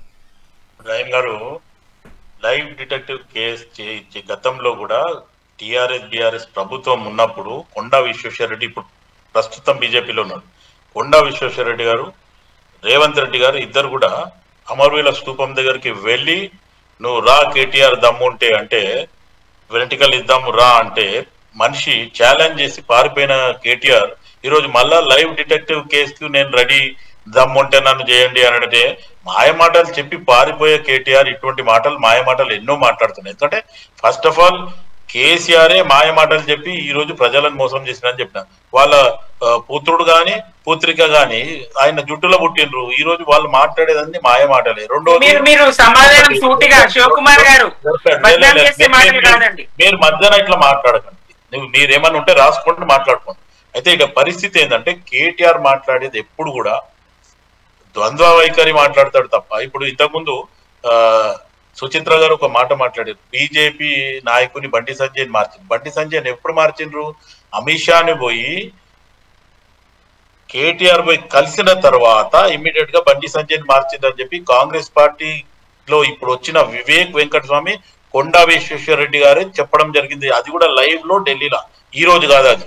మాకు అపాయింట్మెంట్ ఉంది, అపాయింట్మెంట్ లేని కేటీఆర్ కి ఈ రోజు అమిత్ షా పిలిచిండు అనే రకంగా గతంలో చెప్పడం జరిగింది. ఆ తర్వాతనే బండి సంజయ్ మారి కిషన్ రెడ్డి గారు రావడం జరిగింది. అది ఈ రోజు కనుక అది కేటీఆర్ చెప్తేనే జరిగింది అనేది కోడై కూసింది. ఈ రోజు కొత్తగా నేను చెప్పడం కాదు.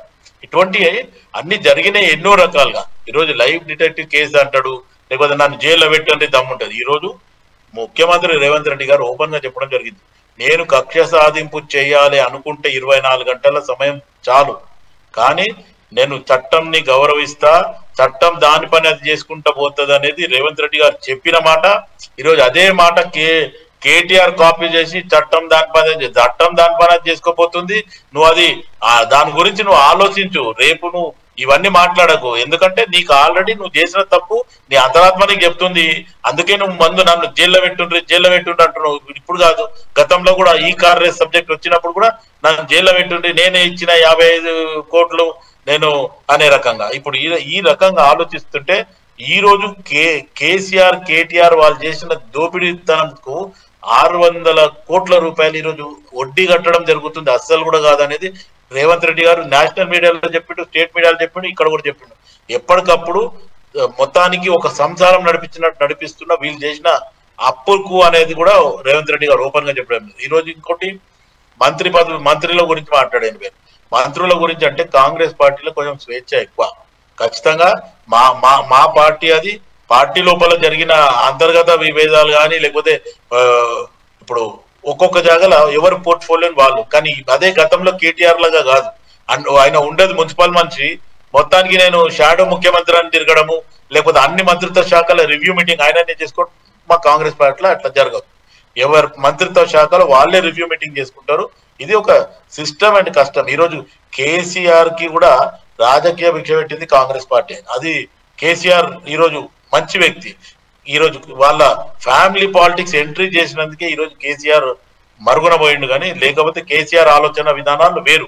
ఉద్యమ కాలంలో ఆయన ఒక అన్ని పార్టీలు లేకపోతే ఉద్యమంలో పనిచేసిన వాళ్ళందరూ కూడా కేసీఆర్ గారి మీద ఎప్పుడైతే కొడుకు కూతురు ఆల్రెడీ ఇన్వాల్వ్మెంట్ అయింది, ఏమంటారు టానిక్, వీళ్ళందరూ ఇన్వాల్వ్మెంట్ అయినాకనే కేసీఆర్ జరగకుండా జరిగింది. ఈ రోజు కేసీఆర్ తొంటి విరగడం కూడా వీళ్ళ గొడవల వల్లనే కేసీఆర్ ని తోసేసిండ్రు. ఇదే కేటీఆర్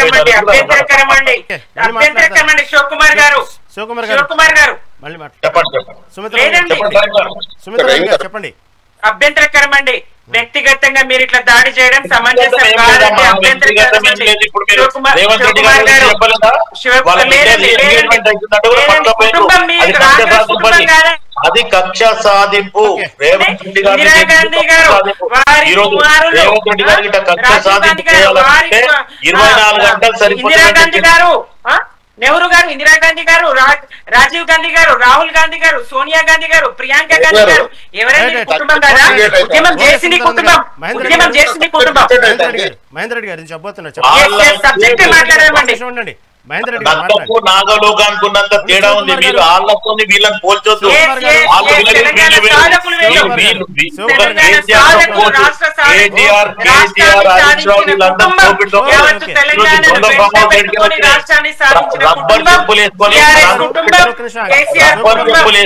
ట్రంక్ పెట్టబడుకొని వచ్చిందని చెప్పి పరిధిలో మాట్లాడాలండి. 2 గెలిచినామని గర్వంగా చెప్పుకుంటున్నారు. 10 రాజీనామా చేయండి. 10 రాజీనామా చేయించండి. దమ్ము ధైర్యం ఉంటే. పాపం స్పీకర్ గారిని ఎందుకండి బలి చేస్తారు? స్పీకర్ గారిని ఎందుకండి సుప్రీం కోర్టుతో చివాట్లు వేయిస్తారు? ఒక్క నిమిషం సుమిత్ర, మళ్ళీ మీ దగ్గరకు వస్తే అవకాశం ఇస్తాను. మహేందర్ రెడ్డి గారు చెప్పబోతున్నారు. మహేందర్ రెడ్డి గారు మీరే. ఒకటండి, ఇప్పుడు ఏమంటారంటే మనం తీసుకున్న సబ్జెక్ట్ వాళ్ళ డిబేట్ వల్ల ఈ కార్ రేసింగ్ సబ్జెక్ట్ మళ్ళీ వ్యక్తిగతం పోతే మళ్ళీ డిబేట్ అంతా మహేందర్ రెడ్డి గారు ఒక విషయం సుమిత్ర ఆగండి. మహేందర్ రెడ్డి గారు ఇంకొక విషయం కూడా విశ్లేషకులు చెప్తున్నారు. ఏదైతే అంటే అప్పుడే నెక్స్ట్ వచ్చేటువంటి అసెంబ్లీ ఎన్నికల మీద, మహేందర్ రెడ్డి గారు వింటున్నారు కదా, నెక్స్ట్ వచ్చేటువంటి తెలంగాణ అసెంబ్లీ ఎన్నికల మీద అప్పుడే కేంద్రం ఉన్నటువంటి బీజేపీ నాయకులు దాని మీద దృష్టి సారించారు. తెలంగాణని ఈసారి ఎలాగైనా సరే బీజేపీ పార్టీ జెండా ఎగరేయాలనేటువంటి విషయంలో ఏదైతే ఒరిస్సాలో ఉన్నటువంటి ఫార్ములానే తెలంగాణలో కూడా ఉపయోగించడానికి ప్రయత్నాలు చేస్తున్నారు. దాంట్లో భాగంగానే ఈ కేటీఆర్ సంబంధించినటువంటి ఏదైతే ఫార్ములా ఈ కేర్ సంబంధించినటువంటి తెర ముందుకు తెచ్చారు. గవర్నర్ చేత కూడా ఈ విధంగా ప్రాసిక్యూషన్ సంబంధించిన అనుమతులు ఇవ్వబోతున్నారు. కాబట్టి ఒరిస్సా ఫార్ములాని మళ్ళీ తెలంగాణ అమలు చేయబోతున్నారు. అప్పుడే నెక్స్ట్ వచ్చేటువంటి తెలంగాణ అసెంబ్లీ ఎన్నికల మీద దృష్టి సారించారు బీజేపీ నాయకులు అనే వార్త కూడా విశ్లేషకులు చెప్తా ఉన్నారు. ఏంది ఆ ఒరిస్సా ఫార్ములా ఏంది, దానికి కేటీఆర్ సంబంధించినటువంటి విషయానికి సంబంధం ఏంటి, ఈ ఫార్ములా ఈ కార్యక్రమం ఎందుకు తెర ముందుకు తెచ్చారు, దీనికి సంబంధించి గవర్నర్ సంబంధించినటువంటి ప్రాసిక్యూషన్ ఎందుకు అనుమతించారంటే ఏమంటారు? ఒకటండి, గవర్నర్ దగ్గర ఏదన్నా అప్లికేషన్ అంటే ప్రభుత్వం పెట్టినా కూడా ఏసీ వెహికల్ పెడితే పెండింగ్ ఉందని చెప్పేసి మళ్ళా గవర్నర్ గారు వారు కేంద్ర ప్రభుత్వ పెట్టుబడిలో పనిచేస్తున్నారు, అందుకే దాన్ని పెండింగ్ పెట్టని చెప్పేసి ఆరోపణ చేసేది మళ్ళీ ఈ రెండు పార్టీలే. అనుమతిస్తే ఒక రకమైన ఆరోపణ, అనుమతి ఇవ్వకుండా ఒక రకమైన ఆరోపణ. ఇవాళ గవర్నర్ గారి ముందట లేఖ పెట్టి దేవాలని ఫస్ట్ ఆలోచించాలి. ఏసీబీ అధికారులు పెట్టిన లేఖ, ఏసీబీ అధికారులు పెట్టిన లేఖను దాని ఒక నిర్ణయం తీసుకోవాల్సిన పరిస్థితి వాళ్ళ గవర్నర్ మీద ఉంటది. దానిలో భాగంగా వారు ఇవాళ న్యాయ నిర్ణేతల న్యాయ నిపుణుల సలహా తీసుకొని అనుమతి ఇచ్చిండు. అనుమతి ఇచ్చేంత మాత్రాన ఇవాళ ఇప్పుడు కేటీఆర్ నేరం చేసిండు చేయలేదని మేము అనం, ఎందుకంటే అది కోర్టు చూస్తుంది. అది కోర్టు విషయకరం వల్ల ఇవాళ మేము అంటే కేటీఆర్ నేరస్తు అని చెప్పేసి గవర్నర్ గారు చెప్పడం జరిగింది. అక్కడ కాదండి, ఇక్కడ ఒక లీగల్ ప్రాసెస్, ఒక విచారణ లీగల్ ప్రాసెస్ నడుస్తూ ఉంటుంది. లీగల్ ప్రాసెస్ నేరం చేసి చేయలేదు కోర్టు నిర్ణయిస్తుంది. దీనిలో రాజకీయ పార్టీలు నేరం చేసి అని చెప్పడం ఏదైతే ఉందో దాని తప్పవుతుంది. వాస్తవంగా నిజంగానే కేటీఆర్ నేరం చేసి అని చెప్పేసి మేము అంటాం. అన్నంత మాత్రం రేపు కేసు కొట్టివేసారు అనుకో మళ్ళా వాస్తవంగా మేము నేరం చేయలే వాళ్ళే ముందు అంటారు. నేను ఏమంటే ఇవాళ ప్రభుత్వం దృష్టిలో ఏసీబీ అధికారుల దృష్టిలో మనీలు ఇవాళ ఈడీ దృష్టిలో కేటీఆర్ నేరం చేసిండ్రు, చేసిన తర్వాత కోర్టు నిర్ణయిస్తుంది. ఇవాళ ఒరిస్సా ఫార్ములా కానీ ఏ ఫార్ములా కానీ దేశం గమనించండి, ఇవాళ దేశంలో దాదాపు 80% ఇవాళ రాష్ట్రాలలో ఇవాళ భారతీయ జనతా పార్టీ పరిపాలిస్తా ఉన్నది. ఇవాళ మీరు ఒక 6 ప్రాంతీయ పార్టీలు ఒక సిపిఎం తప్ప మిగతా అన్ని రాష్ట్రాలు భారతీయ జనతా పార్టీ పరిపాలిస్తున్నది. దేశం మొత్తం కూడా ఇవాళ కాషాయమయం అయింది. ప్రజలు కూడా దేశం మొత్తం కాషాయమయం కావాలని చెప్పేసి కోరుకుంటా ఉన్నారు. ఎందుకంటే ఇవాళ మోడీ గారి నాయకత్వంలో దేశం ఇవాళ సుపరిపాలన అందిస్తూ ఉన్నది.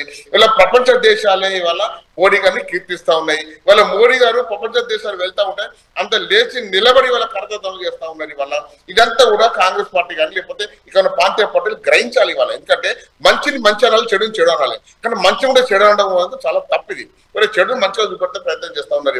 ఇవాళ ప్రపంచంలోనే ఇవాళ భారతదేశాన్ని విశ్వగురుస్థానాలు నిలబెట్టాలని చెప్పేసి ఎంత కృషి చేస్తున్నారు నరేంద్ర మోడీ గారు. ఇవాళ పాకిస్తాన్తోనూ కానీ చైనాతోని ఇవాళ అనేక రకాలైన ఒక్క నిమిషం అండి రహీం గారు, పాకిస్తాన్తో కానీ చైనాతో అనేక ఇబ్బందులు ఎదురైనా కూడా ఆ ఇబ్బందులన్నీ కూడా ఎదుర్కొని వాళ్ళ దేశాన్ని ముందు తీసుకెళ్తా ఉన్నారు. ఇవాళ ప్రపంచంలోనే భారతదేశంలో జీడీపీలో ఇవాళ 4వ స్థానంలో నిలబెట్టారు. ఇవాళ 60వ స్థానంతో పరిపాలించే కాంగ్రెస్ కూడా ఆ స్థాయి పరిపాలించలేదు. గత కాంగ్రెస్ ప్రభుత్వ పాలనలో అనేక బాంబు దాడులు అనేక కుంభకోణాలు జరిగితే ఇవాళ ఇప్పుడు 2014 నుంచి ఇవాళ 2020 వరకు గమనించండి ఎలాంటి ఇట్లాంటి ఏం లేదు. ఇవాళ కాశ్మీర్ ఒక నిమిషం మేడం ఒక్క నిమిషం. ఇవాళ కాశ్మీర్ లో ఇవాళ ప్రజాస్వామ్యం ఏర్పడ్డది. అక్కడ ఎలక్షన్ జరుగుతున్నాయి. ఇవాళ ప్రజలు మంచి వ్యాపారం చేసుకో బిజినెస్ చేసుకుంటారు. ఇక్కడ వ్యక్తులు పోయి అక్కడ ప్రభుత్వ భూములు కూడా కొనే పరిస్థితికి వచ్చేసింది. ఇవాళ ఆర్టికల్ 370 రద్దు విషయంలో కానీ ఇట్లాంటి మంచి నిర్ణయాలు చేస్తుంటే ప్రజలు స్వాగతిస్తా ఉన్నారు. పార్టీలు అంటే ప్రాంతీయ పార్టీలు కాంగ్రెస్ మాత్రం స్వాగతించట్లేదు, మిగతా దేశ ప్రజలందరూ స్వాగతిస్తున్నారు. ఇవాళ దేశ ప్రజలే మాకు ఇంపార్టెంట్. ఇవాళ మీరు గమనించండి, ఇవాళ జూబ్లీస్ ఎన్నికల్లో మేము ఓడిపోయినాము, డిపాజిట్ రాలేదంటే గతంలో కాంగ్రెస్ పార్టీకి ఉత్తరాలో డిపాజిట్ రాలేదు. మరి వాళ్ళు మన ప్రభుత్వం ఏర్పాటు చేయలేదా? ఇవాళ డిపాజిట్ రానంత మాత్రం రాబోయే కాలంలో ప్రభుత్వం ఏర్పాటు చేయాలని చెప్పి తప్పి ఇవ్వాలి. రాబోయే కాలంలో 2028లో భారతీయ జనతా పార్టీ మాత్రమే తెలంగాణ ప్రభుత్వం ఏర్పాటిస్తుంది. మా లక్ష్యం కూడా కర్ణాటక, కేరళ, తమిళనాడు, తెలంగాణ మాత్రం మా లక్ష్యము. ఈ 4 తెలంగాణ సౌత్ రాష్ట్రాల్లో కూడా భారతీయ జనతా పార్టీ అయితే వస్తుంది. మాకు ఆ నమ్మకం ఉంది. ఎందుకంటే పెద్దలు కూడా ఇవాళ స్థానిక సంస్థలు గమనించండి, ఒకప్పుడు భారతీయ జనతా పార్టీ పట్టణ ప్రాంత పరిమితం అని చెప్పేసి బదనాం చేశారు. ఇవాళ గ్రామీణ స్థాయిలో కూడా చాలా మంది యువత ఇవాళ చాలా మంది కూడా కేంద్ర ప్రభుత్వ పథకాలు గ్రామీణ స్థాయిలో అందుతున్నాయి. కాబట్టి ఇవాళ గ్రామీణ స్థాయిలో కూడా భారతీయ జనతా పార్టీకి మంచి ఊపందుకుంది. ఇప్పుడు రాబోయే స్థానిక సంస్థ ఎన్నికల్లో మీరు గమనించి సర్పంచ్ కానీ ఇప్పుడు జడ్పీసీ కానీ కౌన్సిలర్ కార్పొరేటర్ కానీ జడ్పీ చైర్మన్ కానీ మేయర్లు కానీ అన్ని కూడా భారతీయ జనతా అవకాశం ఉంది. ఇవాళ కాంగ్రెస్ వర్సెస్ బీజేపీ అని చెప్పేసి కాంగ్రెస్ నేతలు చెప్తున్నారు, మేము చెప్పట్లేదు. ఇవాళ మాకు పోటీ బీజేపీ అని చెప్పేసి వాళ్ళు చెప్తా ఉన్నారు. ఇవాళ మా స్థాయికి మేము ఎదిగినాం. ఇవాళ మాకు ఓటు బ్యాంక్ పెరిగింది, తెలంగాణలో తగ్గలేదు, రాను పెరుగుతా ఉన్నది. మాకు ఇవాళ 8 మంది ఎంపీలు ఉన్నారు, 8 మంది ఎంపీలు ఉన్నారు, 2 రాజ్యసభలు ఉన్నారు, 3 ఎమ్మెల్సీలు ఉన్నారు. ఇవాళ ఎమ్మెల్సీ కూడా ఇవాళ పోటీ చేయలేదు టీఆర్ఎస్ పార్టీ వల్ల. ఇవాళ గతంలో మేము ఏ స్థాయిలో ఉన్నాం, ఇవాళ టీఆర్ఎస్ పార్టీ ఆ స్థాయికి దిగజారిపోయింది. మా స్థాయి పెరిగింది.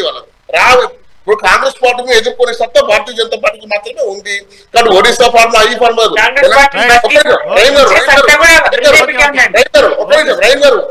తెలంగాణ ఫార్మానే అనుభవిస్తాము. తెలంగాణ ఫార్మాతోనే ముందుకు పోతాము.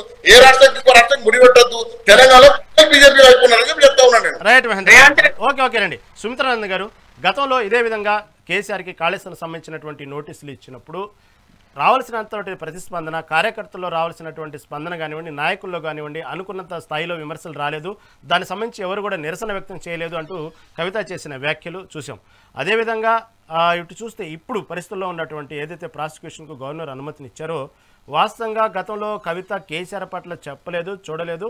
కానీ ఫార్ములా ఈ కార్యకి సంబంధించి వచ్చేటప్పటికి ఇటు రాష్ట్ర వ్యాప్తంగా నిరసనలు ఎత్తుతున్నారు. అది నాకు చాలా బాధ కలిగింది అంటూ కవిత చేసిన వ్యాఖ్యలు. ఇప్పుడు చూస్తే ప్రస్తుతం గవర్నర్ ప్రాసిక్యూషన్ అనుమతినిచ్చారు. మీ పార్టీకి సంబంధించినటువంటి ఈ విషయంలో ఎలాంటి స్టాండ్ తీసుకుంటున్నారు?